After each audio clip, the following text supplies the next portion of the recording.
Mula Luzon, Visayas at Mindanao, laging una ka sa mga balita at impormasyon sa mas pinalakas na unang balita.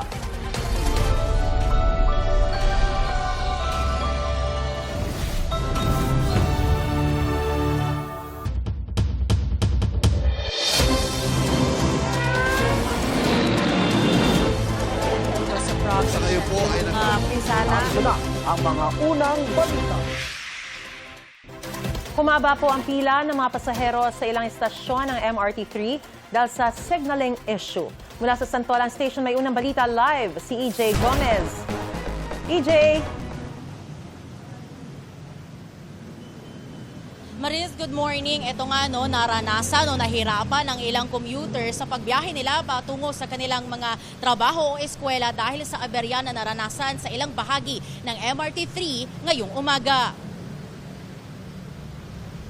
Ilang pasahero na nga ang pinili na lang bumaba sa bahagi o istasyon ng Quezon Avenue dahil sa haba ng pila. Dito naman sa Santolan Station at kanina nakita natin na panandali ang bumagal ang takbo ng tren. Sa abiso ng MRT3, naiipon ang mga pasahero sa mga istasyon dahil sa signaling issue sa pagitan ng southbound ng Santolan at Ortigas stations.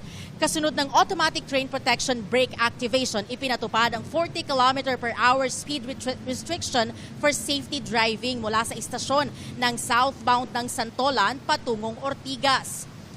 Maris, sa pinakahuling advisory ng MRT3, inanunsyo naman ito na 19 na raw na yung bilang ng tren na tumatakbo sa kanilang main line. At dito naman sa kinatatayuan natin, ito yung Santolan, paminsan-minsan na lang yung nakikita natin na pila. Dito yan sa elevator paakyat ng Santolan Station. Ito po ang unang balita mula po rito sa Santolan. EJ Gomez, GMA News. Silipin natin yung sitwasyon sa labas ng Senado. Ngayong may nasa day 2 na ng impeachment trial ni Vice President Sara Duterte. May unang balita live si Bam Alegre. Bam. Again, good morning. Kung makikita ninyo sa ating likuran, ito yung transport vehicle na may dala sa mga pulis na naka-assign dito sa security ng Senado. Kahapon, bago mag-alas 6, nandito na sila, marami na yung tropa nila. Ngayon, noticeably, mas kaunti, mag-alas 7 na sponsor na sila konti, pero kompleto pa rin sila ng mga crowd control equipment. Nakatuon yung seguridad dito sa gate ng Senado kung saan may naka-install na CCTV, may K9 unit at lahat din ng mga uniform personnel natin ay naka-assemble doon para tiyakin na may sapat na credentials yung mga sasakyan na papasok. Wala pa tayo nakikita ang mga pagkilos ng anumang grupo na either suporta, protesta sa mga oras na ito. At itong kahabaan naman ng Jokno Boulevard ay nadadaanan pa rin ng mga motorista both lanes sa mga oras na ito. Pero tulad kahapon, ito ay isasara rin sa normal traffic flow kapag ongoing na ang impeachment trial. Ito ang unang balita mula rito sa Pasay. Bam Alegre, GMA News. Balik sa iyo, Igan.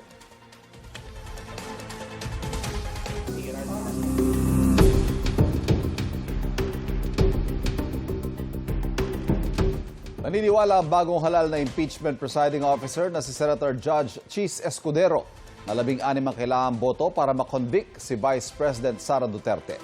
Kahapon, 21 sa 24 na senador lang ang nasa paglilitis dahil 2 ay nakakulong habang nagtatago naman ang isa. Isinusulong ng minority senator sa hilingin sa Sandigan Bayan na makapunta sina Senador Jinggoy Estrada at Senador Rodante Marcoleta sa impeachment court. May unang balita si Sandra Aguinaldo.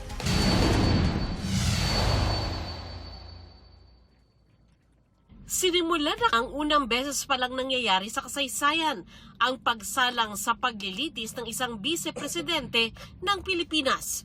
Hindi dumalo si Vice President Sara Duterte. Karapatan ng sambayanan na malaman kung may katotohanan ang mga paratang laban sa pangalawang Pangulo. Tungkulin nating timbangin ang mga ebidensyang ihaharap at tiyakin ang ating magiging pasya ay nakabatay lamang sa batas at sa mga katotohanang mapatutunayan sa paglilitis. 3 senador ang hindi nakadalo. Si Senador Ronald De La Rosa na nagtatago at mga nakakulong na sina Senador Jinggoy Estrada at Rodante Marcoleta. Agad naging mainit ang talakayan nang tutulan ng ilang minority senators ang binuksang proseso para sa pagboto ng bagong presiding officer. Argumenta ni Senador Alan Peter Cayetano, Senate President ang dapat tumayong presiding officer. Bagaman hindi raw ito nakasulat sa saligang batas, ito naman daw ang intensyon ng framers ng 1987 Constitution base sa transcript ng kanilang deliberasyon noon. Institutional integrity. We need to protect the legitimacy of these proceedings. Even with the substitute presiding officer acts fairly, a conviction or acquittal reached under constitutionally defective process would invite judicial challenge and cast doubt on the validity of the entire trial. Punto ni Cayetano, nag-ugat ang issue sa kino-question niyang sesyon noong Hunyo kung saan inamyendahan ng impeachment rules para payagan ang eleksyon ng presiding officer ng impeachment. Sagot ni Gatchalian, dumaan ito sa tamang proseso at ang tamang lugar daw para talakayin ang issue ay kapag nasa sesyon ang Senado. No one objected to that resolution and it was duly approved by the body.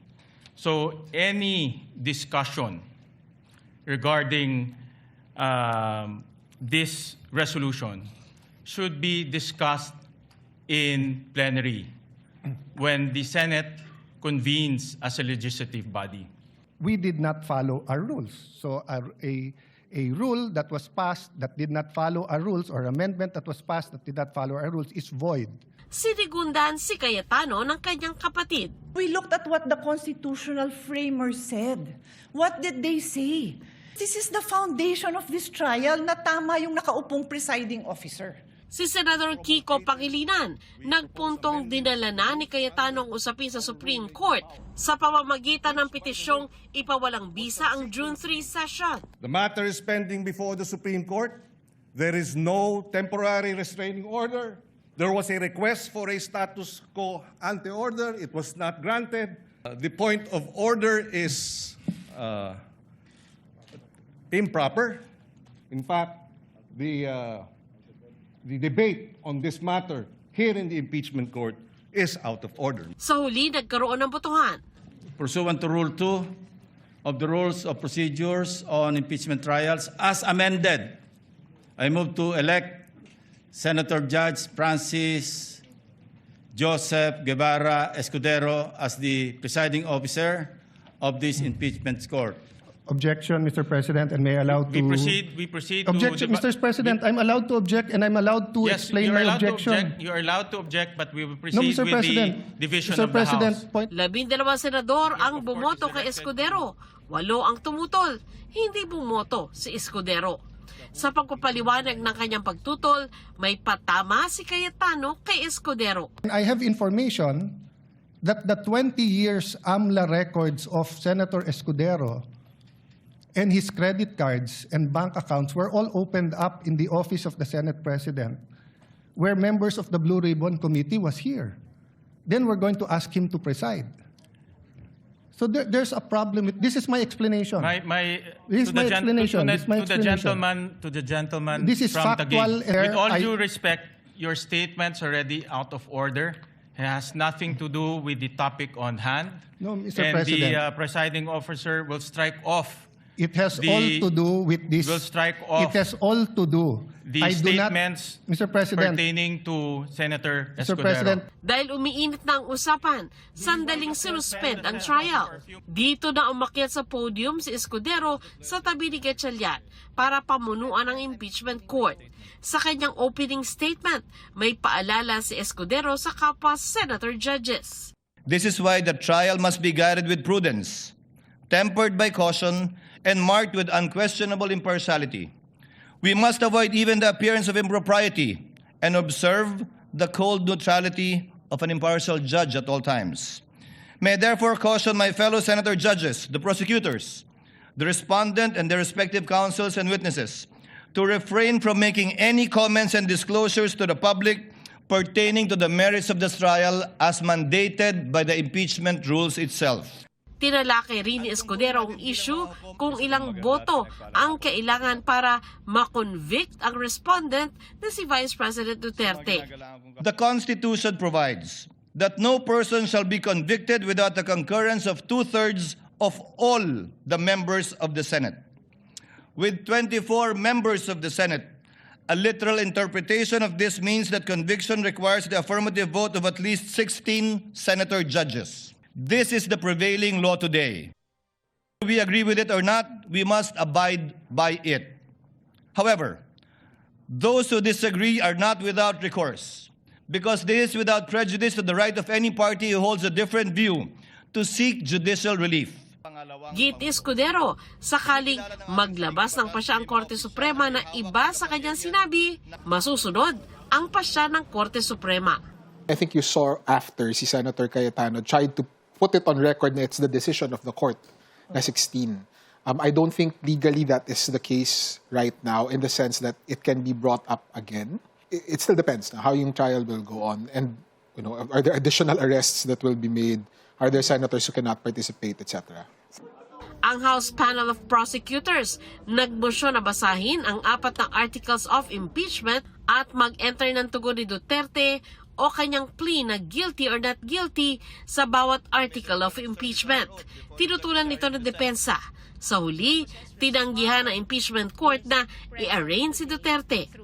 We understand the position of the impeachment court that an entry of plea of not guilty is deemed from the filing of the answer of the respondent. We understand that.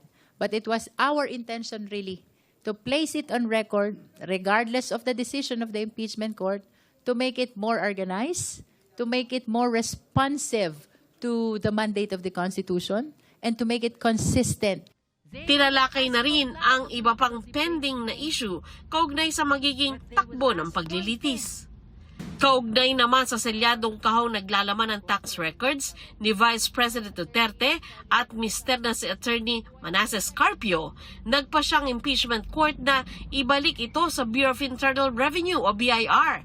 Katwiran nila, hindi nila iniutos ang pagsusumite nito. Tungkol dito sa BIR box, no? Yes, totoo, binalik ang BIR box.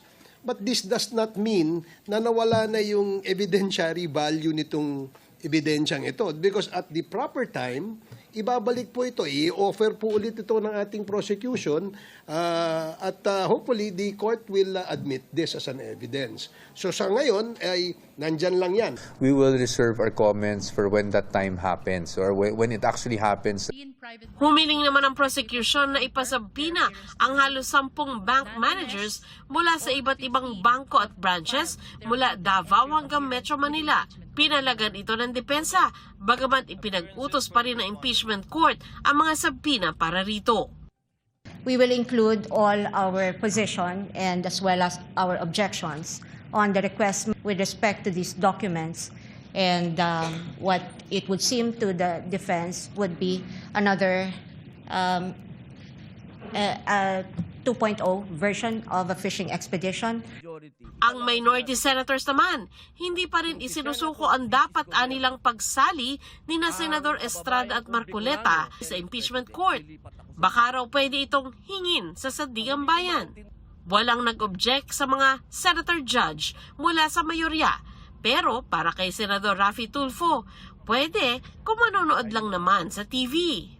Ang hinihingi po namin ay makapunta po sila dito bilang observer. Hindi lang po basta monitor. Ipinag-utos naman ni Presiding Officer Escudero sa Secretariat na i-upload online lahat ng dokumento, memo at ebidensya sa kaso para sa transparency. If a evidence presented is a fruit of the poisonous tree, will we upload that? Insofar as documentary evidence is concerned, it will only be admitted and, if at all, admitted by the court and published once formal offer has been made. Until such time, we will not publish any documentary evidence even after being identified by a witness because it is the formal offer that will determine its admission by the court. Ito ang unang balita. Sandra Aguinaldo, GMA News. Sumasailalim sa medical examination si Senador Rodante Marcoleta sa PNP General Hospital dahil sa paninikip ng dibdib matapos arestuhin kahapon dahil sa kasong plunder. Inaantabayanan pa kung kailan siya pwedeng iharap sa Sandigan Bayan para sa return of warrant. May unang balita si Bakit Pulido.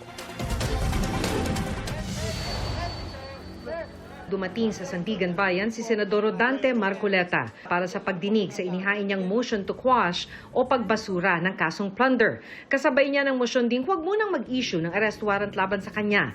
Pero handa na raw pala ang arrest warrant noong Biyernes pa. Ayon sa mga mahistrado ng Sandigan Bayan 3rd Division, hindi lang ito inilabas noon dahil pa-weekend na. Let me stress, yung warrant of arrest does not constitute a determination of guilt. Hindi pa guilty yan. All the accused continue to enjoy the constitutional presumption of innocence until their guilt is proven beyond reasonable doubt. Dagdag pa ng mahistrado, pinag-aralan nila ng maigi ang mga dokumento at ebidensya at nakitaan nila ito ng probable cause. Posibleng may naganap na krimen kaya nag-issue na ang korte ng warrant. Pero pag-aaralan pa rin daw nila ang motion to quash ni Marcoleta. Pagkatapos ng hearing, pansamantalang dinala si Marcoleta sa opisina ng Clerk of Court ng 3rd Division bago ibalik sa sala ng korte kung saan isinilbi ang warrant of arrest. Sinundo siya ni Interior Secretary John Vic Remulla at PNP Chief Jose Melencio Nartates Jr. para dalhin sa Camp Crame para sa booking process. Was he arrested or did he surrender? It was both. He went there voluntarily sa Sandigan Bayan to file a motion to quash. Subsequently, when it was denied, we closed down the building, we arrived, and we arrested him. So, it is both. Paglabas ng korte, nagbigay ng pahayag si Marcoleta. Ako ay personal na nagpunta dito sa Sandigan Bayan dahil yung aming motion to quash at saka yung kalakip na motion to defer the issuance of a warrant of arrest ay kinalendar nila kagad for hearing. Itong ganito nga sa umagang ito. Ngayon, napakagandang indikasyon yon na umiral ang ating mga batas. Ang sabi ng Sandigan Bayan, meron na silang determination of probable cause. Kaya sila nag-issue ng warrant of arrest. Igalang natin yon. Kaya meron naman kaming motion to quash, pinagbigyan naman yon. At alam ko naman yon ay bibigyang daan pa rin. Pagpunta ko rito, inaasahan ko na lahat ang mga prosesong gagawin ng korte. Ako ay hindi magtatago, haharapin ko ang batas. Ang plunder case ay nag-ugat sa pagtanggap umano niya ng 75 million pesos mula kay dating Congressman Mike Defensor at dalawang iba pa noong January 2025 bago ang kanyang kampanya sa pagkasenador. Hindi ito idineklara ni Marcoleta sa kanyang Statement of Contributions and Expenditures o SOSE. Paliwanag niya, nakuha niya raw ito bago pang simula ng campaign period kung kailan hindi pa siya itinuturing na kandidato. Pero giit ng Ombudsman, hindi niya rin ito idineklara sa kanyang Statement of Assets, Liabilities and Net Worth o SALN. Dagdag nila, masyado raw malaki ang halaga para ituring na regalo lang, lalo't nakaupo siya noon bilang kongresista. Sakay ng coaster ng PNP, ibinyahe ang senador papuntang Camp Crame. Sumailalim siya sa booking procedures sa opisina ng CIDG kung saan siya kinuna ng fingerprint at mugshot. Pagtitiyak ng PNP, mapapangalagaan ang dignidad ni Marcoleta sa buong proseso. Kung naman ang kanyang kalagayan sa kanyang buhok ay hindi ho namin wawalangihin. We are here to arrest him and to have him tried but not to humiliate the person. Ilang saglit lang inilabas ng CIDG ang senador at isinakay sa ambulansya. Dinala siya sa PNP General Hospital sa loob din ng Camp Crame. Nagreklamo si Senator Marcoleta ng chest pain and mataas yung BP niya. That's why dinala muna namin sa ospital. Nakataas daw ang BP niya? 150 something. Dahil 72 anyos na ang senador, kailangan daw niya ng mas masusing medical examination tulad ng ECG. Nakasalalay ngayon sa mga doktor ng PNP kung kailan siya pwedeng iharap sa Sandigan Bayan para sa return of warrant. Hindi namin alam kung kailan matatapos yon, but hopefully within the next 2 days tapos na lahat ng kanyang examinations para sa full health na i-report namin sa Sandigan Bayan. Bukod kay Marcoleta, ipinaaresto rin ng korte ang 3 kapwa-akusado niya kabilang si dating Congressman Mike Defensor. Kami na lumalaban sa korupsyon ang nauna pang nakulong. sa isang kasong walang batayan. Sa aming pong pagkakakulong ay hindi na po kami makakapagsalita sa korupsyon. Ayon kay Remulla, naaresto sina defensor at negosyanteng kapwa-akusado na si Joseph Espiritu sa isang coffee shop sa Quezon City. Pero sa isa pang Facebook post, sinabi ni defensor na sumuko sila, hindi inaresto. Matapos ang booking process sa Camp Crame, dinala na sina defensor at Espiritu sa Sandigan Bayan para sa return of warrant. Sir, kamusta? Makukulong na. Iniutos ng korte na idetene ang dalawa sa BJMP male dormitory sa Payatas, Quezon City. Nababahala raw ang korte sa mga kumakalat na maling impormasyon, kaya't sa pambihirang pagkakataon ay nagbigay sila ng pahayag.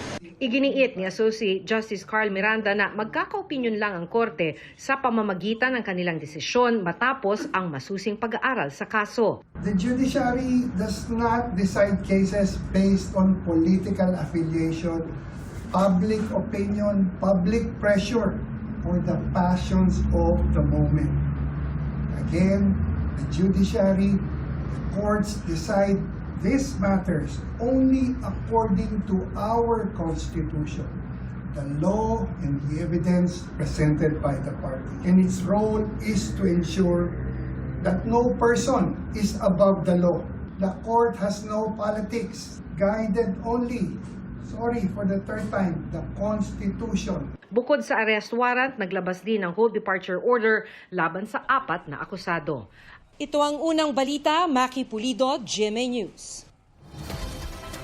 Kinumpirma naman ng PNP-CIDG na naaresto na rin ang kapwa-akusado ni Marcoleta at defensor sa kasong plunder ng negosyanteng si Aristotle Biray. Nahuli siya kagabi sa isang gasolinahan sa Quezon City. Wala siya pahayag.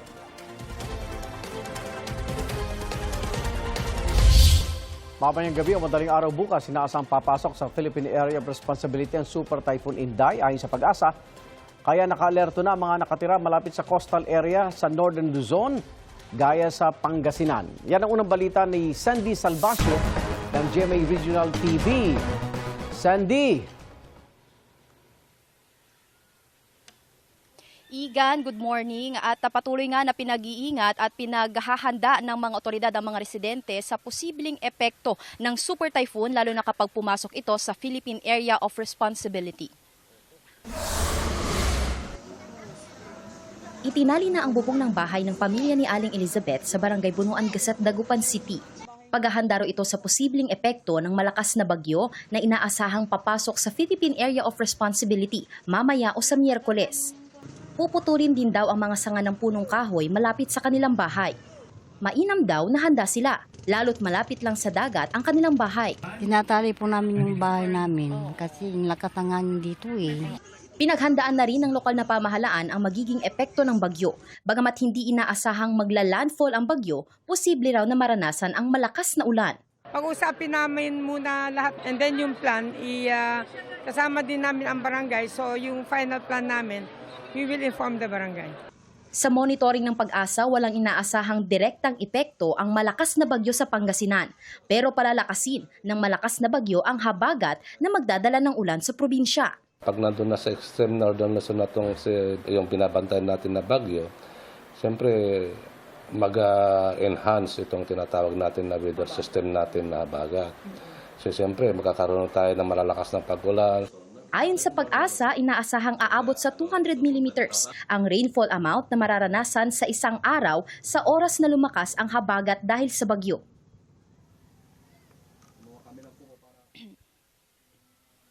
Igan, sa monitoring ng Pangasinan PD-RRMO ay mas naging madalas na ang mga nararanasang localized thunderstorm sa iba't ibang panig ng probinsya. Kaya naman dito sa Dagupan City ay fully equipped at nakahanda na ang mga gagamiting disaster response equipment mula barangay hanggang city level DRRMO. Igan. Maraming salamat, Sandy Salvacio ng GMA Regional TV. Nakaranas sa malalakas na ulan at hangin ng ilang bahagi ng South Cotabato. Sa barangay Sumbakil sa Polomolok, tinangay na malakas na hangin ng watawat na nakasabi sa flagpole. Gayun din ang ilang nakatambak na yero sa isang paaralan. Stranded din ang ilang guro dahil sa masamang panahon. Natumba naman ang ilang puno sa eskwelahan. Tumama ito sa mga kable ng kuryente at humambalang sa mga kalsada. Walang naiulat na sugatan at dahil naman sa banta ng landslide at flash flood, dulot ng masamang panahon, nagsagawa ng preemptive evacuation ang mga otoridad sa barangay Maligo. Abot sa 55 pamilya ang nanatili ngayon sa iba't ibang evacuation center.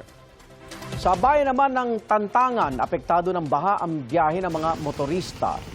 Mapaw kasi ang ilang kanal kasunod ng malakas na ulan.